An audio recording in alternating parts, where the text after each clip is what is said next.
Hello साथियों, केम छो? मजे में। तो आज कम्युनिकेशन का सेकंड पार्ट लेके आए हैं यार। और कम्युनिकेशन के फर्स्ट पार्ट को जरूर देखें, सेकंड पार्ट आज स्टार्ट करते हैं, है ना। चलो देखते हैं। हम लोगों ने फर्स्ट पार्ट में देख लिए थे यार कि आखिर कम्युनिकेशन सिस्टम में कितनी सारी छोटे छोटे पार्ट मिलके ट्रांसमीटर बनाता है। ठीक है, हम लोग मेन पार्ट कम्युनिकेशन सिस्टम का कितने देखे थे? 3 देखे थे। और वो क्या था? ट्रांसमीटर,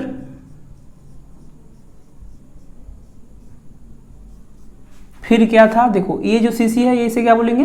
ये सेकंड में कम्युनिकेशन चैनल। पहला क्या था? Transmitter, communication channel. और ये 4 जो बेटा था ये था रिसीवर। ये क्या था? रिसीवर। तो main 3 part of the communication system के मुख्य 3 भाग क्या क्या होता है? एक ट्रांसमीटर, दूसरा कम्युनिकेशन चैनल और तीसरा रिसीवर। तीसरा बेटा रिसीवर। आए बात समझ में? अब देखो यहाँ हम लोग समझे थे कि ट्रांसमीटर में भी बहुत छोटे छोटे पार्ट होते हैं। क्या क्या होता है? माइक्रोफोन। देखो देखो बेटा, यही माइक्रोफोन, फिर मॉड्यूलेशन, फिर एम्पलीफायर और फिर ट्रांसमिटिंग एंटीना। हम लोग जो जैसे हम जो बोल रहे हैं ना, ये माइक्रोफोन इसको किस में कन्वर्ट कर देता है? इलेक्ट्रोमैग्नेटिक वेव में। ठीक है, इलेक्ट्रोमैग्नेटिक वेव। बात समझ में आया? अब मैंने 3 बात बताया था कि देखो ये 2-3 एकदम बिल्कुल दिमाग पे रखना। फर्स्ट था बेटा, अगर ये पहला नहीं देखा है ना फर्स्ट वीडियो तो जरूर देखें, मॉड्यूलेटिंग वेव। और दूसरा बताए थे कैरियर वेव। दूसरा क्या बताए थे? Carrier wave. अब समझाए थे कि मॉड्यूलेटिंग वेव, या यहाँ लिख देते हैं बेटा, है ना, यहाँ लिख देते हैं, वहाँ अगर नहीं दिख रहा है तो मॉड्यूलेटिंग वेव। दूसरा समझाए थे यार कैरियर वेव, है ना, कैरियर वेव। और थर्ड आया था मॉड्यूलेटेड वेव। ये पूरे कम्युनिकेशन सिस्टम में ना ये तीनों वेव को पता, यानी इस तीनों वेव को जरूर समझना पड़ता है। क्या है? मैंने बताया था कि इसे जैसे हम लोग साउंड वेव है ना यार, तो इसकी फ्रीक्वेंसी क्या है? बहुत कम है ना। तो मॉड्यूलेटिंग वेव मतलब कम आवृत्ति वाले वेव बोले तो तरंग। अच्छा, कैरियर वेव मतलब उच्च आवृत्ति वाले तरंग। ये सब पता रखे हैं यार। और यानी जब मॉड्यूलेटिंग वेव मतलब कम आवृत्ति वाले वेव, एग्जाम्पल दिए थे, याद है? साइकिल वाला और स्कॉर्पियो वाला। फर्स्ट वीडियो कम्युनिकेशन का जाकर देखो यार, पूरा क्लियर होगा, है ना। और कैरियर वेव जिसकी आवृत्ति बहुत ज़्यादा है। अच्छा, हमने बताया था कि अब सोचो कि ये मॉड्यूलेटर क्या था? मॉड्यूलेटर निम्न आवृत्ति वाले, कम आवृत्ति वाले वेव को कैरियर वेव के साथ उठा के बैठा देता था साइकिल वाले को। उसको क्योंकि साइकिल वाला का आवृत्ति बहुत कम, उसकी स्पीड बहुत कम, और स्कॉर्पियो की स्पीड बहुत ज़्यादा, तो स्कॉर्पियो के हुड पर ऊपर पे साइकिल वाला को उठा के बैठाने का जो काम करता था उसे क्या बोलते थे? मॉड्यूलेटर बोलते थे। समझा दिए थे।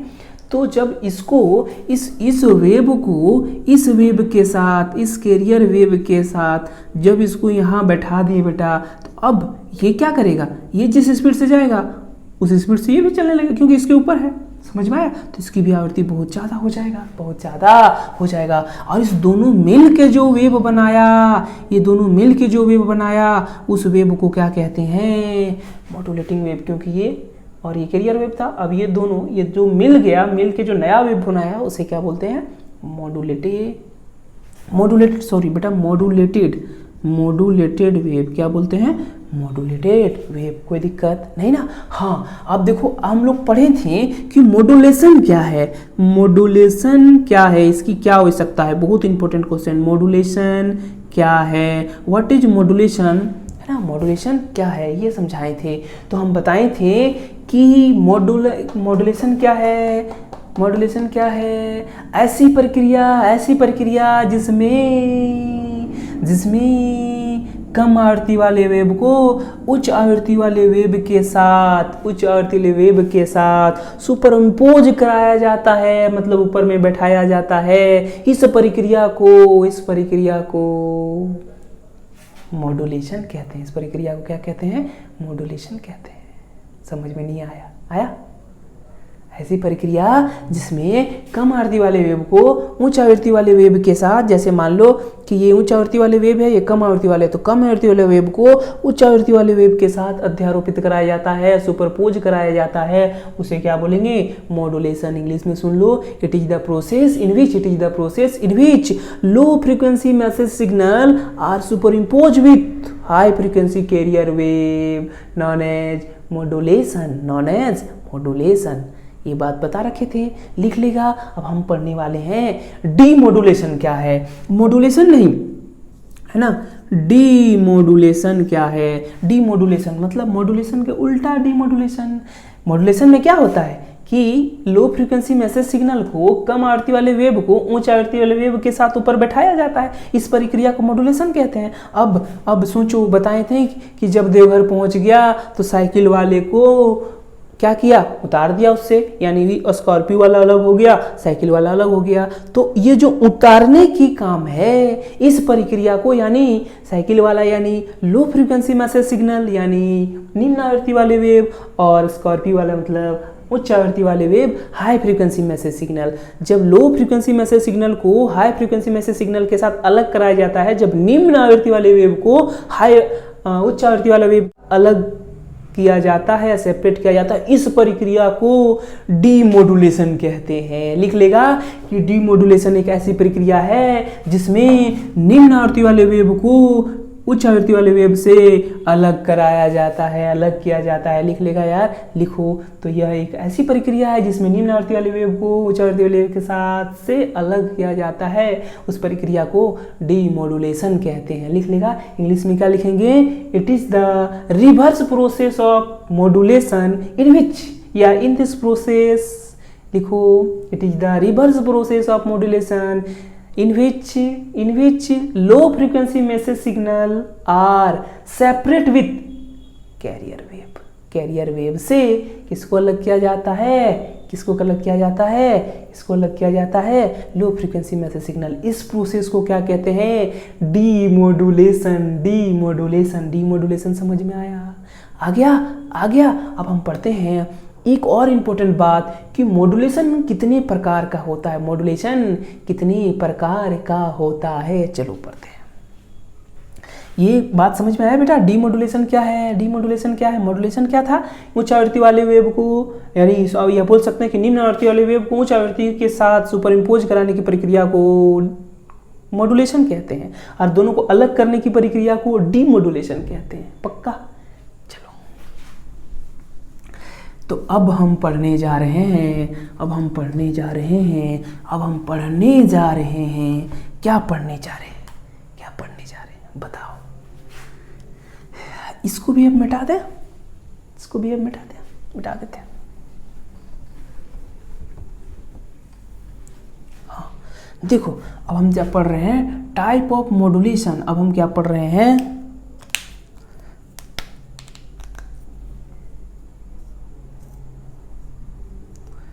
टाइप ऑफ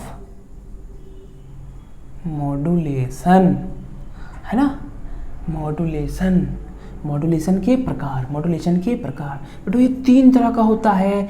एक होता है आयाम मॉड्यूलेशन, ठीक है। इसको हम लोग इंग्लिश में क्या कहेंगे बताओ? Amplitude modulation. दूसरा होता है आवृत्ति मॉड्यूलेशन। आवृत्ति मतलब फ्रीक्वेंसी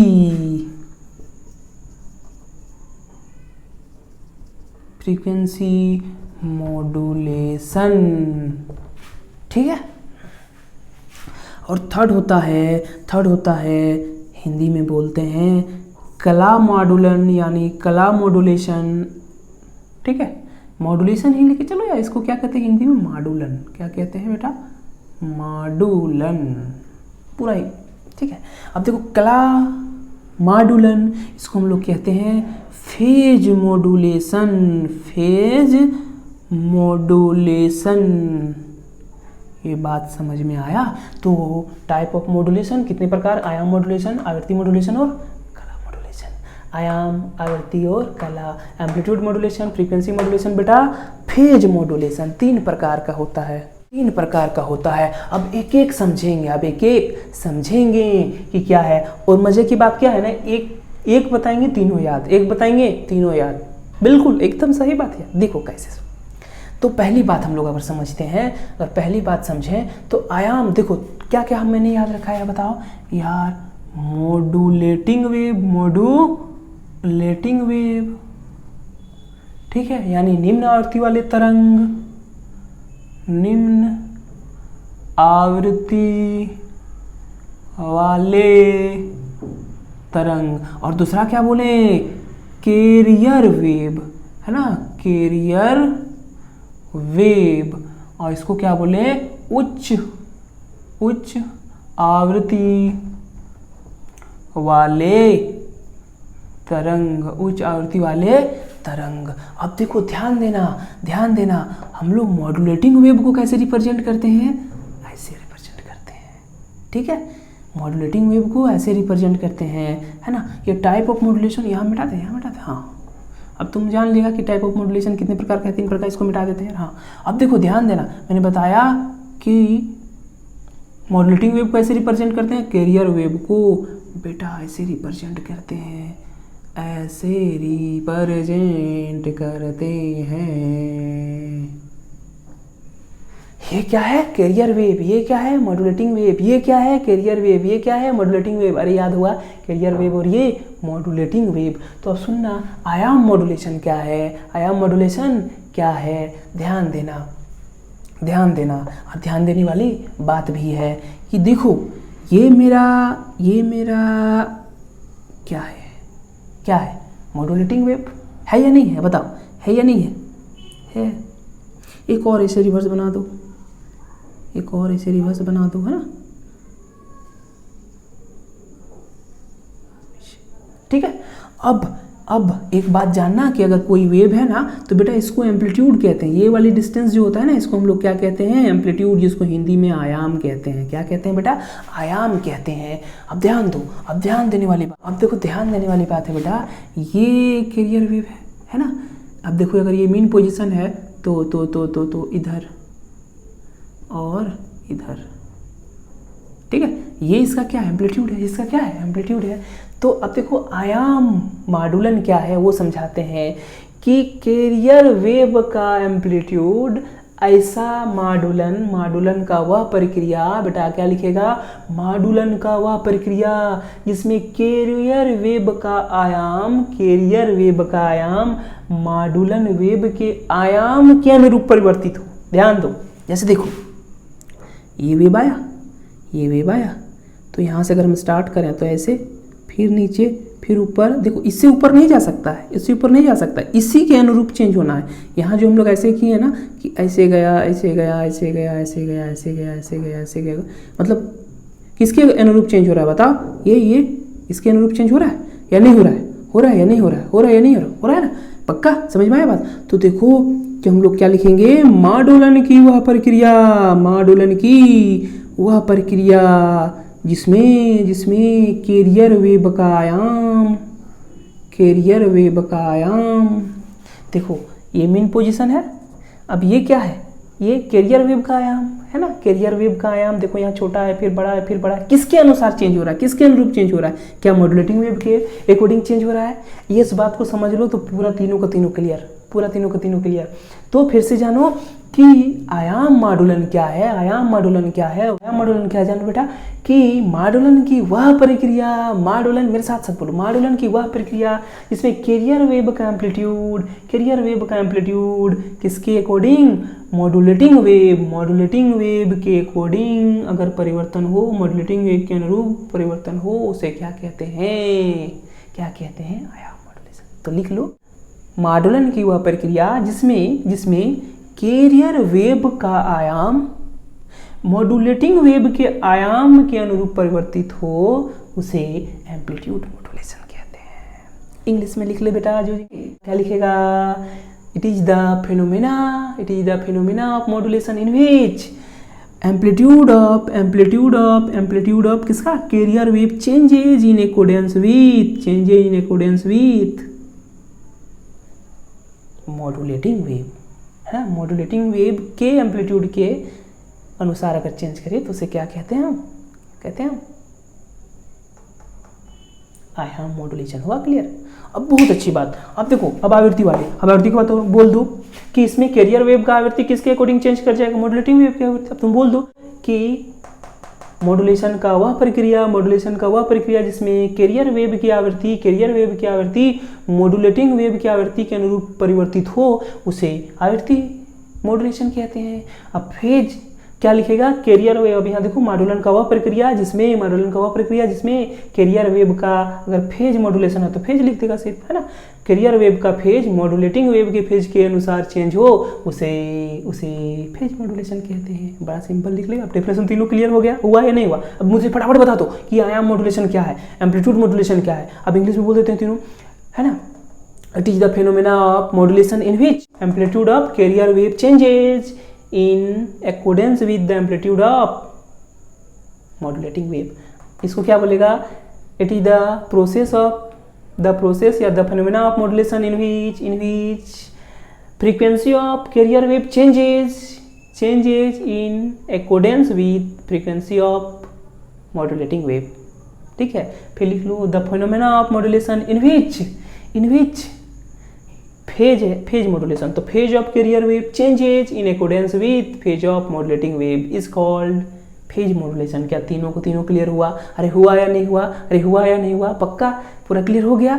ये डायग्राम बना लेना, ये डायग्राम किसके लिए बना लेना, आयाम मॉड्यूलेशन के लिए, फिर आवृत्ति को बताते, फिर फेज मॉड्यूलेशन का बताते हैं। अब इससे पहले हम देख लेते हैं कि आयाम मॉड्यूलेशन की क्या एडवांटेज है और क्या डिसएडवांटेज है। पूछता है बेटा एग्जाम में। हो गया क्लियर? कोई डाउट है तो बता दो, नहीं ना? पक्का? तो हम देखते हैं अब इसकी क्या एडवांटेज है और क्या डिसएडवांटेज है। ठीक है,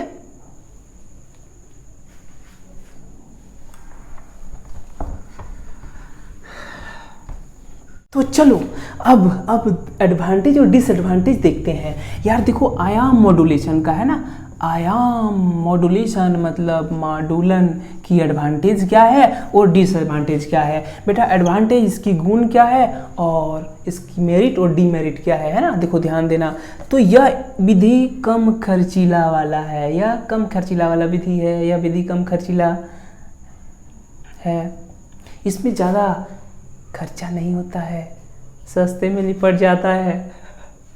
नेक्स्ट देखो, यह संचार का एक प्रभावी विधि है। बेटा यह संचार का एक प्रभावी विधि है, ज़्यादा इफेक्टिव। नेक्स्ट क्या है, ध्वनि तरंगों का प्रसारण के लिए यह एक सरल विधि है। मतलब इसमें बहुत ज़्यादा प्रोसेस, बड़ा आसानी से किसी भी प्रोसेस को बहुत इजी वे पे हम लोग कर लेते हैं। इसमें जितना भी प्रोसेस होता है ना, उसको करने में ज़्यादा परेशानी नहीं होता है। ठीक है, ज़्यादा परेशानी नहीं होता है।